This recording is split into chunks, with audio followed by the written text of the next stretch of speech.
नमस्कार, हिमंत प्रदेश न्यूज़ में आपका स्वागत है और मैं भानु प्रकाश नेगी। आजकल जीवन शैली की जो बदलाव जिस तरह से देखा जा रहा है, उसमें जो है सर्वाइकल पेन एक कॉमन चीज़ हो गई है।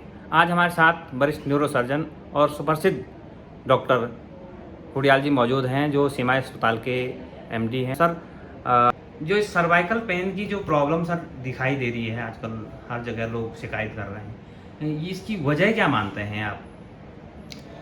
हाँ, नमस्कार। जैसे कि आपने अभी बताया था कि एक हमारी जीवन शैली जो है, हमारी या लाइफ स्टाइल है, उसकी वजह से हमारी जो स्पाइन का है, जो हमारी जो पीछे जिसको हम रीढ़ की हड्डी कहते हैं, उसके अंदर वियर एंड टियर होता है। तो हमारी जो रीढ़ की हड्डी को अगर हम देखें, अगर आप थोड़ा कैमरा यहाँ रखें, तो 3 हिस्से होते हैं। एक जो गर्दन वाला हिस्सा है, एक पीछे जो हमारी बैक का हिस्सा है, और एक नीचे वाली कमर का हिस्सा है। तो इसको हम सर्वाइकल कहते हैं, इसको हम डॉर्सल कहते हैं, थोरेसिक, और इसको हम लंबोसेक्रल कहते हैं नीचे। तो अगर हम गर्दन में देखें तो गर्दन में चूँकि आपने देखा कि जो हम लोगों का जो इवोल्यूशन हुआ है, हम लोग जब इंसान जब जानवरों से जब हम लोग हमारी जो पुरानी स्पीसीज थी 4 हाथों पे चलते, तो धीरे धीरे ग्रेजुअली हमारा जो पोस्चर वो इरेक्ट हुआ है।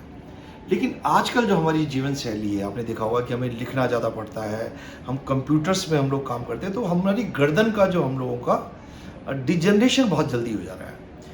वैसे भी उम्र के साथ में ये डिजनरेशन जो है या डिजनरेटिव चेंजेस आते हैं, और इसको हम कहते हैं wear and tear of spine. तो अगर हम अपनी गर्दन का ढंग से हम यूज़ नहीं कर रहे हैं, जैसे हमारे को नॉर्मली आप मेरे अगर गर्दन में देखें तो ऐसे हमारी नॉर्मल फिजियोलॉजिकल पोजीशन होती है, पर अगर मैं अपनी गर्दन को 24 घंटे ऐसे रखूँ या अधिकतर ऐसे रखूँ, तो मेरे जो स्पाइन के अंदर जो लिगामेंट्स हैं, जो जॉइंट्स हैं, उनके अंदर चेंजेस आने शुरू हो जाएंगे। और जब वो एक्सेसिव चेंजेस आ जाते हैं तो वो एक्सेसिव बोन वगैरह बनना शुरू हो जाती है, लिगामेंट्स जो है वो मोटे होने शुरू हो जाते हैं, और फिर वो नर्व्स पे कंप्रेशन करते हैं, और उसकी वजह से पेशेंट को पेन वगैरह होता है, जो कि गर्दन तक सीमित रह सकता है या आपके हाथों में जा सकता है। तो सर्वाइकल स्पॉन्डिलाइटिस जो बहुत सारे लोग, अधिकतर लोग तो हमारे पास आगे बोलते हैं, सर मुझे सर्वाइकल स्पॉन्डिलाइटिस है, मीन्स गर्दन में दुखन होना, गर्दन में दर्द होना, हाथों में चले जाना। और सबसे ज़्यादा इसका जो कॉमन कारण है, मिसयूज़ ऑफ गर्दन है। कई लोग बहुत मोटी तकिया लगाते हैं, कई लोग रात दिन 24 घंटे मोबाइल पे अपनी गर्दन नीचे लेके रख रहे हैं।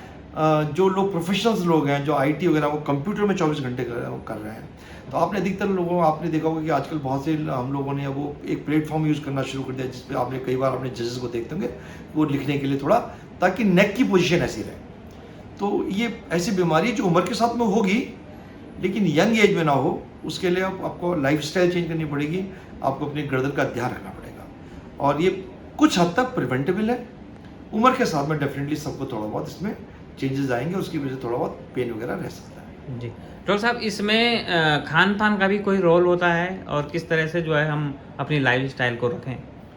देखिए, खान पान का अगर मैं कहूँ तो डायरेक्टली तो कोई रिलेशन नहीं, बट लेकिन अगर खान पान की वजह से आपका वेट बढ़ रहा है, आपका अगर शरीर का वजन बढ़ रहा है, आपकी तोंद निकल रही है, आपका गर्दन छोटी जो आती है, मोटापा आ जाता है, तो डेफिनेटली उससे फ़र्क पड़ेगा, आपकी पूरी स्पाइन पे स्ट्रेन ज़्यादा चला आता है। डायरेक्टली नहीं इफेक्ट है, लेकिन इनडायरेक्टली डेफिनेटली आपका खान पान, अगर आपका वजन बढ़ा रहा है, तो उसकी वजह से ये इसका जो मेनली जो आपको सर्वाइकल का, अगर आप चाहते हो कि मैं इससे ग्रसित ना हूँ और कुछ हद तक इससे बचा रहा हूँ, तो आपको अपनी गर्दन, जिसको हम फिजियोलॉजिकल पोजीशन कहते हैं गर्दन की, हमारी ये जो मैं आपके हमारी आई लेवल पे है जी, अगर मैं अपनी गर्दन को अधिकतर यूँ यूज़ करूँगा, जो किसी भी कारण से हो सकती है, मैं घर में काम करना है, झाड़ू पोछा करना है लेडीज़ को, तो अगर मैं अधिकतर ऐसे गर्दन को यूज़ करूँगा अपनी, जो कि नॉर्मल पोजीशन नहीं है, तो मेरे गर्दन में हड्डियों में चेंज आना शुरू हो जाएगा, जो कि कॉमन भाषा में लोग कहते हैं कि स्पॉन्डिलाइटिस हो गई, और पेन होना शुरू हो जाता है। तो आप उसके लिए आप गर्दन की पोजीशन सीधी रखिए, तकिया मोटी मत लगाई, और फिर आप इसको प्रिवेंट करने के लिए, चूँकि आजकल कभी ना कभी आपको गर्दन झुका के भी काम करना पड़ेगा, तो कुछ आप एक्सरसाइज कर सकते हैं, जिससे कि आपकी इस जो मसल्स हैं, जो उनको हम पैरावर्टिब्रल मसल्स कहते हैं, स्पाइनल मसल्स होती है, वो स्ट्रांग हो जाएंगी। तो एक्सरसाइज क्या बहुत कॉमन एक्सरसाइज है, आप पीछे गर्दन की तरफ यूँ करके रखिए, थोड़ी देर 10 तक गिनती करिए, फिर साइड में करिए, इस साइड में करिए, और नीचे यूँ कर सकते हैं।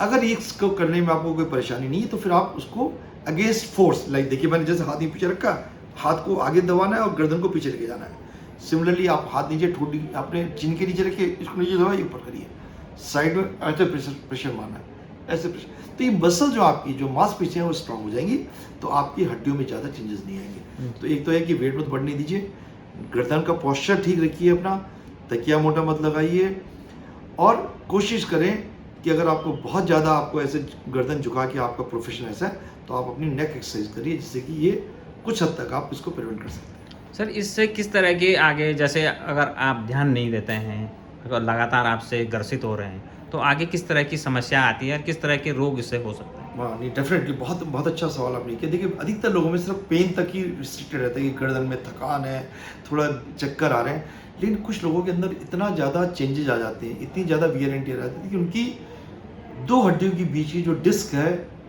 वो स्लिप करके नस को दबा देती है। तो फिर वो बहुत ज़्यादा सीवियर पेन जो हाथ में हो जाना, कई बार वीकनेस आ जाना, कई बार इतना ज़्यादा हो जाता है कि पेशेंट को चलने फिरने में परेशानी होने लगती है, क्योंकि स्पाइनल कॉर्ड दबती है।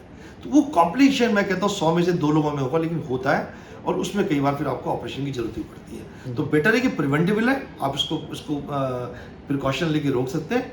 और लेकिन अगर ये बहुत ज़्यादा बढ़ जाती है तो कई लोग, और ये ऑपरेशन अनकॉमन नहीं है, काफ़ी कॉमन है, जिसमें कि आपको आपकी गर्दन की नस दब गई है, जिसकी वजह से हाथ में दर्द है, हाथ में कमजोरी आ गई है, या पैरों में कमजोरी आ गई है, जिसकी वजह से चलने फिरने में परेशानी हो रही है। तो ये आपने जो बताया कि एडवांस अगर बहुत ज़्यादा हो गई है स्पॉन्डिलाइटिस, और बोन इतनी बढ़ गई है, और लिगामेंट्स और डिस्क इतनी खिसक गई कि वो आपकी नस को दबा रही है, तो फिर आपको ऑपरेशन की जरूरत पड़ सकती है इसमें। और अंत में सर फाइनली जो आप टिप्स देना चाहते हैं अपने दर्शकों को, अपने जो मरीजों को?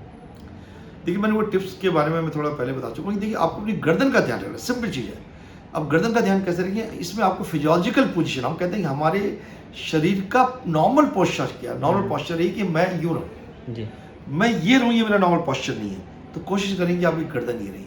हमारा जो इवोल्यूशन हुआ है ओवर द पीरियड, जो हजारों साल में हम लोग जानवर थे, 4 हाथों से हम 2 पैरों पे आए, फिर हम वैसे होने लग गए, तो उसको हमने प्रिवेंट करना है।